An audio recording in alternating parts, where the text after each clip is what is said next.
L'artiste Grand Corps Malade et des chorégraphes du ballet de Marseille encadrent depuis un an des adolescents de l'association Sourire à la vie. Ces enfants atteints d'un cancer ont présenté leur pièce de théâtre à Ansuès-la-Redonne dans les Bouches-du-Rhône. Fares Arbaoui et Julien Privat ont assisté à cette première représentation. Mais comment êtes-vous arrivé dans ma chambre? Je ne vous ai pas entendu rentrer. Je suis rentré, c'est tout. Depuis un an, une vingtaine d'enfants et d'adolescents atteints d'un cancer apprennent la chorégraphie aux côtés de 2 danseurs du ballet de Marseille. Un travail de longue haleine avec des petits ajustements. Attention à rester dans la diagonale et rond. Ça s'est fait très naturellement. Après, au fur et à mesure, on a pu adapter les choses, qui pouvaient aller au sol, qui ne pouvaient pas aller au sol, qui pouvaient courir, qui ne pouvaient pas courir.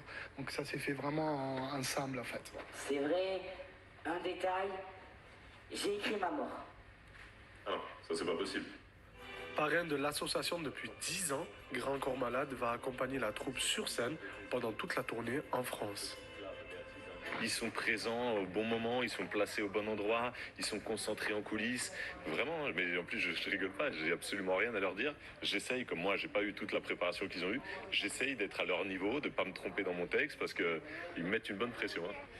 Stressé, mais impatient de jouer pour la première fois sur scène, pour ces enfants, le théâtre est devenu un exutoire. C'est vrai qu'on n'a pas tous la même maladie, mais globalement, on a vécu les mêmes épreuves et notre traitement il se rapproche un peu. Donc ça fait du bien d'être avec des personnes qui comprennent et qui ont vécu la même chose. Je me suis senti un peu concerné comme je pense tout le monde, puisque c'est l'histoire d'une petite qui est donc bloquée dans une chambre, qui peut pas sortir. Et c'est vrai que on a tous connu ça, des moments où on était à l'hôpital, où on pouvait voir pas d'amis, pas trop de la famille. Ça me provoque énormément d'émotions. J'aime beaucoup jouer dans ce spectacle parce que ça me permet vraiment de me retrouver à sourire à la vie. Ça me permet vraiment de m'évader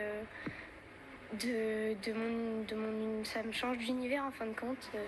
J'oublie un peu tous mes problèmes. Hier soir, salle comble pour l'ouverture de cette tournée. La prochaine date dans notre région aura lieu le 5 octobre à Istres.